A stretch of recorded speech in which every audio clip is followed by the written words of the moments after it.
What's going on, everyone? It's Dan here. Welcome back to Mass Effect 3. And here we go with the final single-player DLC. I actually probably should go down. The final single-player DLC, which is known as Citadel. Now, hold on. Let's see. Combat info, I would assume. Now, in this DLC, Shepard is given essentially a shore leave. You know, take a break before the war or a big battle, and we'll go from there. So with that being said, if this is the final DLC, this is going to affect how my game ends now. Unread messages at your private terminal, Commander. Thank you. Alright, let's take a gander. From Admiral Hackett. Citadel shore leave. Commander Shepard, I'm ordering the Normandy into dry dock on the Citadel for much needed repairs. She's seen a lot of action lately and needs a little TLC. A small army of techs will take care of the details once you arrive. So let's get your crew out of there. You're all on shore leave. That's an order. We need everyone at their best. One more thing. Admiral Anderson has an apartment on the wards. Head over there when you arrive. I hear it's a nice place. Sweet. Alright, let's head on over. But I'm pretty sure this is like the biggest DLC to date. I don't even remember what the last DLC was for this one. I don't remember what it was. I really don't. It wasn't Leviathan, it was the one after that. I'd have to check. I don't know, who cares. But oh, it was Omega. Omega was the last one. Right. It wasn't that great. It was okay, but pretty fun nonetheless. Oh, yeah. I've got Admiral Anderson on the QEC. Patching him through to you now. Shepard.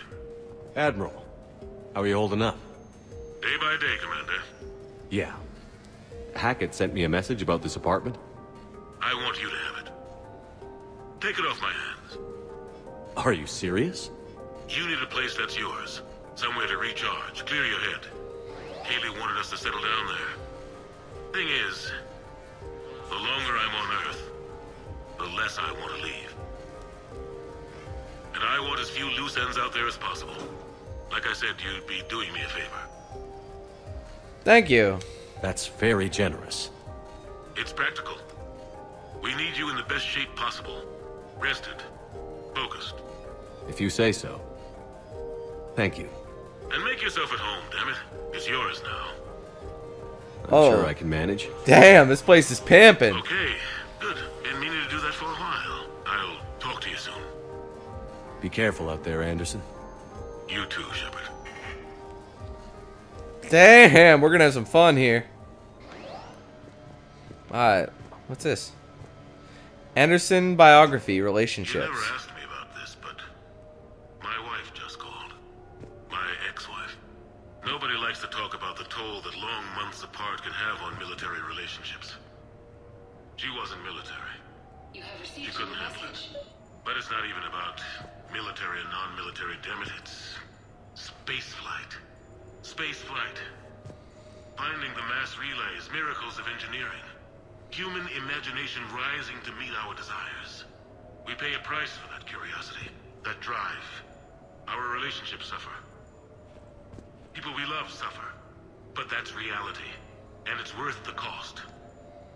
I must have thought it was. I guess I still do.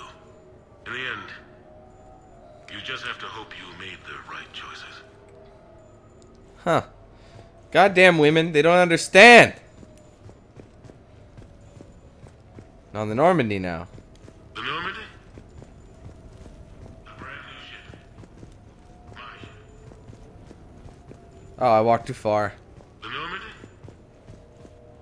A brand new ship. My ship. You don't forget that moment. The first time you're standing there. The whole crew looking to you for direction. Unforgettable. I'd led men and women before that. Seen a lot of combat already. Always managed to find my way home in one piece.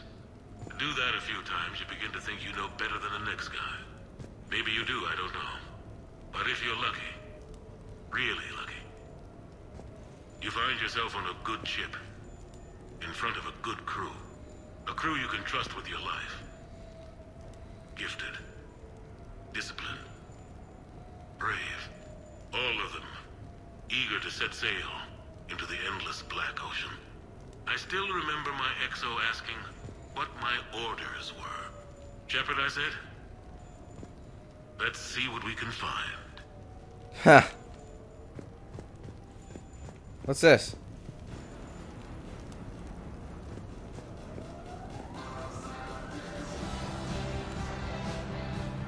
Oh my god! The hell kind of music is that, Anderson? What are you into? Another one? Embarrassing moment? I've had more of those than anyone will ever know. Only way to learn something. But if I had to pick one to share, I had just gotten promoted to N7. Full of myself. King of the castle. Found myself buying drinks for undesirables in some rundown bar in the wards. They toasted my recent promotion. Hell, they would have toasted Batarian slavers if it had got them more drinks. About the time my money ran out, my new friends turned on me. I was outnumbered. Things didn't look good. My plan to get out of there involved lots of punching. Well, that worked for a while. Then a table hit me. Or I fell down. When I came to, I saw a Solarian putting the rest of the troublemakers down. A Solarian? Moved like a damn cat, I swear. When everybody was out cold. Or running. He walked over and helped me up. N7, he asked. Yes, sir, I replied. He looked over my collection of unconscious friends, nodding. Not bad, human, he said. Then he walked away. I had met my first Spectre. Learned an important lesson that day. Cool. No matter how good you think you are, there's always somebody quicker, faster, and a hell of a lot smarter than you just around the corner. That little lesson's kept me alive more than once since then. That's pretty cool. Alright, what's this? Can I turn the TV on? I can't turn the TV on. Yet I can play Anderson's shitty music. What the hell's the matter with this place? Wow, this place is sweet, man.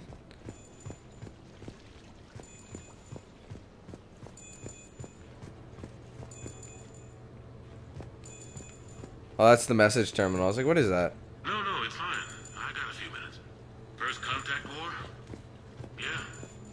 I was there. My first real combat. First for a lot of us. I remember one night early in the war. Strapped to my seat as our transport approached the LZ. Everyone was dead silent. Just the sound of breathing. Good men. I trained with all of them. We were always joking and horsing around, but not this time. Just the rattle of the shuttle. And that heavy breathing. Everyone was thinking the same thing. We're off to fight alien invaders. Aliens. Think about that. We all grew up wondering what was out there. If we were alone in the universe. Now we knew. We weren't alone. And we were in trouble. So there we were. About to face an enemy as different and unknown as we could imagine. I knew I had to say something, keep the men relaxed. So I turned to the soldier beside me, Hendricks, I think, and asked him how his mother was doing. Fine, he said. Why? Because I heard your mama so ugly the Marines thought she was a Taurian. Almost shot her. I got a few smiles. Then Hendricks turned to me and said, Hell, Anderson, I heard it was a picture of your mama that started this goddamn war in the first place. Scared the Taurians shitless.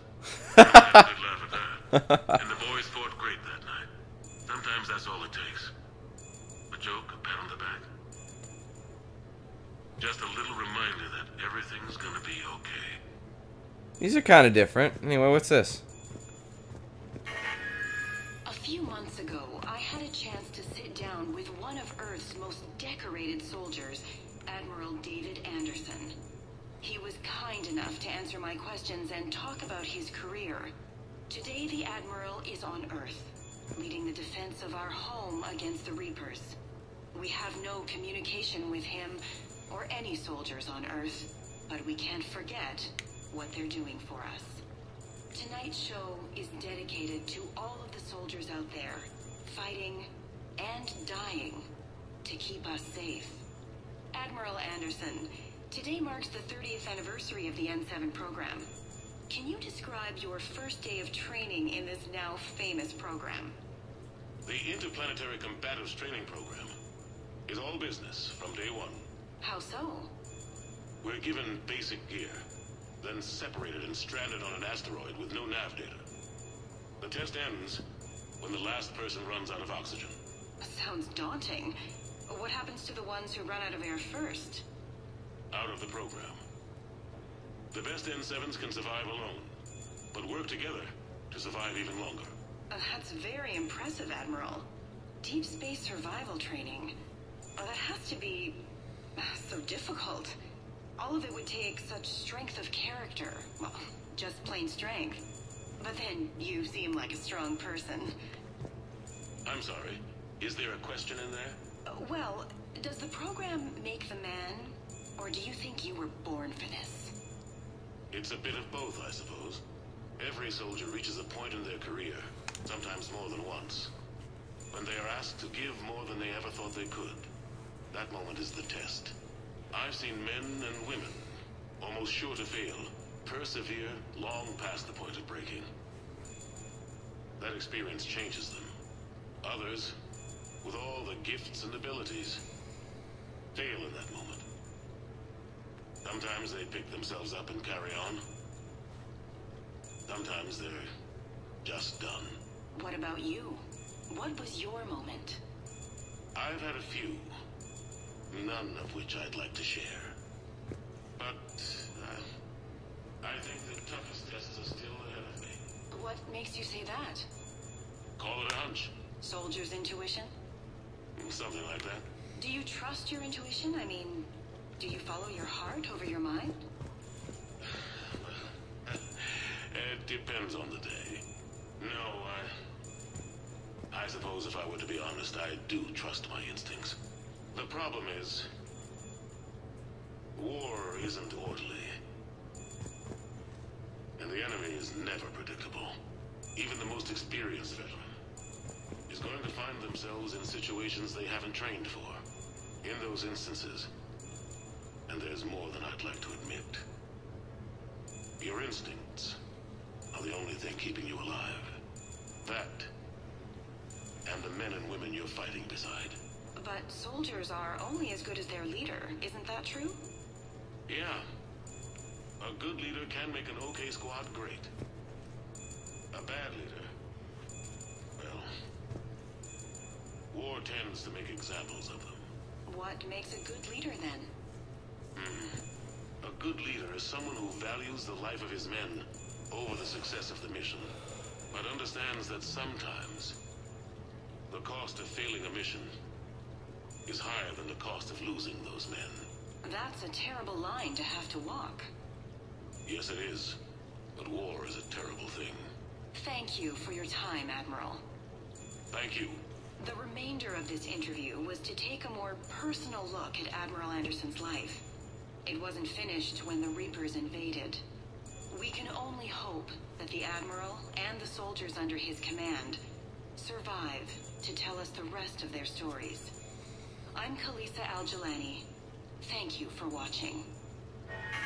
That would have been better if there was actually something to watch on the video. That was long, man. There's so many. Like this whole thing's a biography.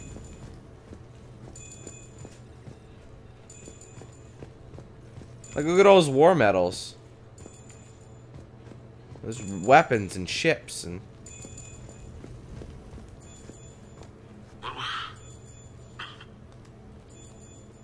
What was I talking about? Early days, right? People ask why I joined the military. Everyone talks about honor, duty, sure. But that's never the whole truth.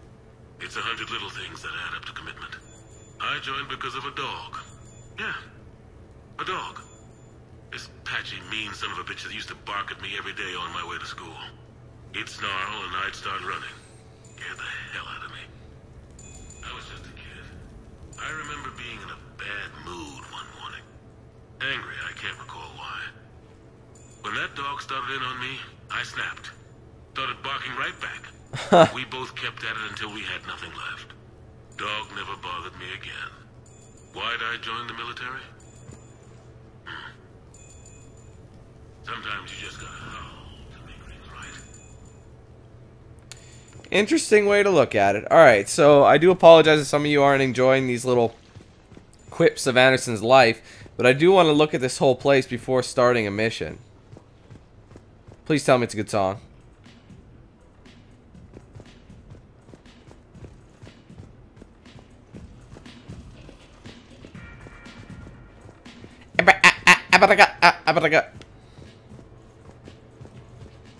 Oh, look at that. Base. Base. Hot tub! Let's have a nice... That'd be awesome, man. This place is sick.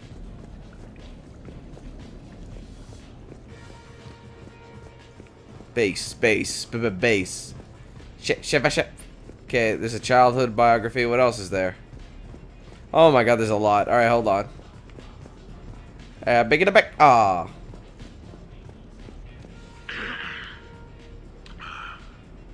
Okay. So, Tombstone data. Admiral David Edward Anderson. Not sure why anybody would be interested, but thanks for asking. I was born in London, June 8th, 2137. The last of 3 children born to Ursula and Paul Anderson. A nurse and a flight mechanic, respectively. But that's a little dry. Someone's gonna spice this up, right? Never been much for the spotlight. Anyway, where was I? It was a second marriage for my parents. They were almost 50 by the time they had me. Oh, that's messed up. My mother worked shifts, so my father would often take me to the base. While he worked, I watched transport ships and fighters take off.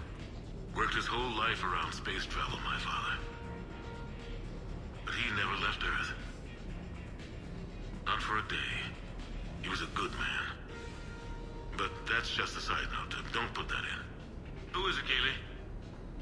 Yes, I need to take that. I hope this is what you're after. I'll get to the more interesting N7 stuff next time. Okay, what's this one? Turian experience. The Turians? Well, I might not always see eye to eye with the politics and the individual, but I have a great respect for the Turian military. Any Alliance soldier lucky enough to take part in their training programs will certainly be better for it.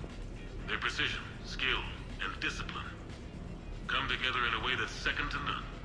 Not that I'm faulting our own people or training. It's just that after fighting Turians in the First Contact War, years later, I had the opportunity to observe and train on Palaven. It was a turning point for me. And I would encourage any soldier to try it. It's a unique experience to put yourself in the squad of a Turian commander. My commander was an uncompromising bastard named Bartix Oryx. If you can find him, just ask how the platoon I commanded was trounced in his strategy game. Humbling. But I've used what I learned that day many times. The xenophobes will have their say. But I think it's vital that we do more of this kind of cross-species training. There you go. And if you do find General Oryx, let me know. I owe him money. Ha! Alright, what's this? Oh, that takes us back down. Alright, we'll go back there later. Another bathroom with a shower. Another bedroom with some really cool looking art. Looks like there's another one on the Normandy. Alright, I think it's probably the last one. You asked me to talk about the Oh, my bad. the Sorry. Normandy. The Normandy SR-1. As commander of the Tokyo, I was consulted on the Normandy's design and on board for her initial training exercises. The average person probably doesn't know that the Normandy was a joint project with the Turians. Acting CO, Eli Xander, was no diplomat. She ran out of patience with Turian posturing and politicking during construction. The chief architect of the Drive Corps, Octavio Tatum, and his team of Turian engineers were in the CIC for final training exercises. Tempers flared when Xander pushed the limits of the stealth system, waiting to vent the IES well past what Tatum was comfortable with. I tried to calm the situation, but it still ended with the Turian scientist in shackles and a human-Turian fistfight at Cora's den later. Funny now, when I first laid eyes on the Normandy, she was the most beautiful thing I'd ever seen. Day after that training run, Admiral Wright found me on the bridge. She's yours, he said. Can't trust her to Xander.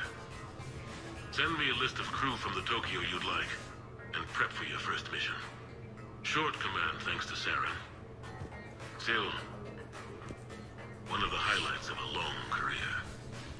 Huh. Anyway, I think that's all of them. I think we can finally start the mission. I do apologize if some of you were bored by that. But it's some people do like to watch that. It's not like you can't skip through it, am I right? So. Oh, I didn't even see this stuff. Oh, there's another one here. New questions. This place is huge. There's like a walk-in closet here. We'll just get rid of this one. Okay. I have your new questions here. As a leader, do I ever feel that the end justifies the means? Spirit of law over word of law. I'm not going to touch that with a 10-foot pole, but I think I know what you're after. You're referring to the way I, arranged to have the Normandy released to Commander Shepard before the Battle of the Citadel. I'm not sure how valuable hindsight is to the military. Obviously, it worked out for the best. Without the Normandy and Commander Shepard free to do what they needed to do, what we needed them to do, Saren might have taken the Citadel. I think it's clear what a different galaxy this would be if that had happened. I did what I had to. If I had been wrong, I would have gladly accepted the repercussions. The real trick is never being wrong. If you're looking for more action and less philosophy in these notes, let me know. Alright, another one down.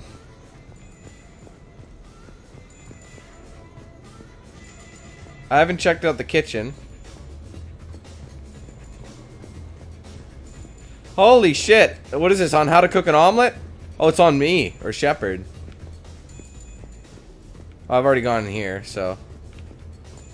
I think this might be the last one. I want to check. Is there an achievement for listening to all these? There better be, damn it.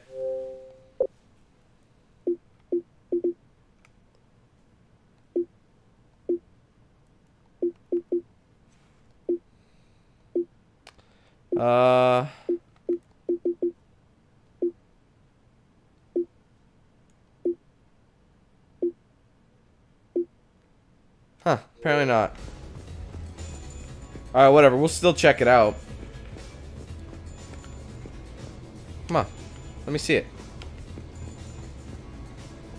Let me see the damn thing. God damn. Sure, I can talk about Commander Shepard. Big topic. There's been a lot written about the Commander, but most of it isn't true. People are quick to judge. They don't know the whole story. I don't even know the whole story. But I know the man. Worked with him. Fought with him. Trust him with my life. Shepard's had some rough patches. Who of us hasn't? He's been forced to fight a lot of battles alone. God only knows how he got out of some of that. Makes your head spin.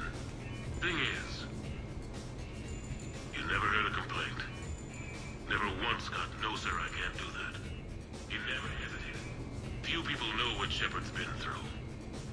I'd like to think I come pretty close. And I worry sometimes he forgets. There's a whole bunch of people who lose sleep over him getting back home. Maybe it doesn't need to be said. Maybe we're too dumb to say it. Soldiers like the Commander are rare. Men like Shepard, even more rare. You gotta give this dude a promotion, man. Like, enough is enough. Anyway, I think that's everything. I went through this entire crib. And it's a party up in here and a party up in there. Waka wow wow waka wow waka waka waka waka wow wow wow wow wow. Let's see, what's the catalog? Oh my god, you can customize the rooms.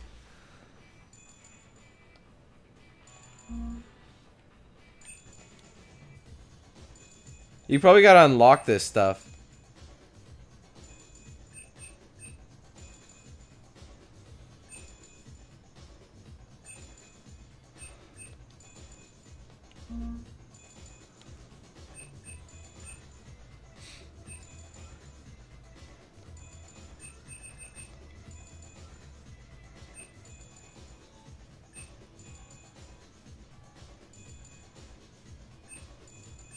All this is there already. Like, look, it's all placed. So anyway, oh, okay, I'll answer the damn call. Sorry. Dinner at sushi place on me. Hey, Shepard, I got a few things I wanted to go over with you. Meet with the Normandy in Dry Dock. I figured we could meet up at Ryushi Sushi Place down in the wards. I hear it's the best. Joker. Alright, let's go have a drink with Joker.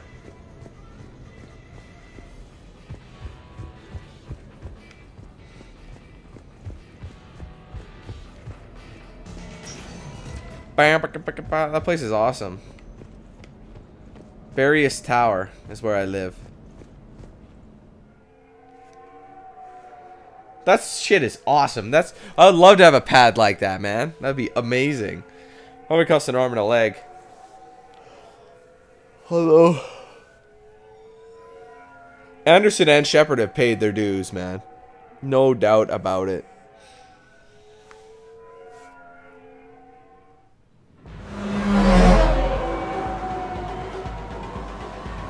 Yeah, buddy.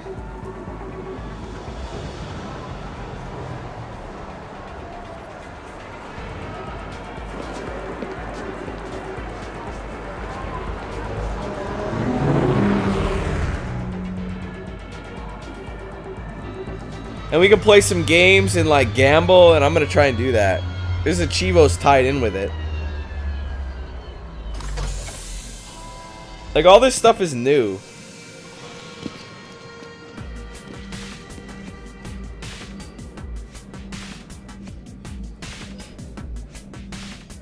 Look at that, man. Skip the line.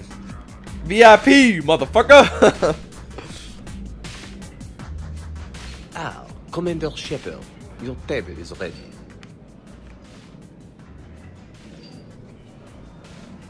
This place is sweet. Look, man, this is so awesome. Who are you? Can I be of assistance, sir? Yeah, why are you speaking French when you are at the sushi restaurant? Oh, look at that. Fish in the floor. I've heard about things like this. Perfect. Like, It will be. I can feel it. at Welbay. By the way, he's planning to propose. Say no just to fuck with him. Anyway. Whoa, looks good, man. Have a try. Just start sampling people's meals. Looks pretty good. Can you imagine?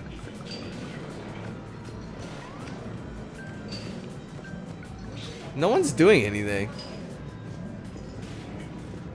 Alright, whatever. I think there's nothing here, but we'll sit with Joke. Joker. Hey, Shepard, not bad, huh? The sushi place is serious. Like, French guy at the door serious. Why is he French? Only had to save the galaxy twice to get a table here. You seen the line outside? Who is that? But here I am, drink in hand. Best pilot in the universe and a rock star. Any news from the Normandy? Oh, you know, maintenance stuff. It's hard knowing a bunch of strangers or poking around in my ship. I mean, your ship.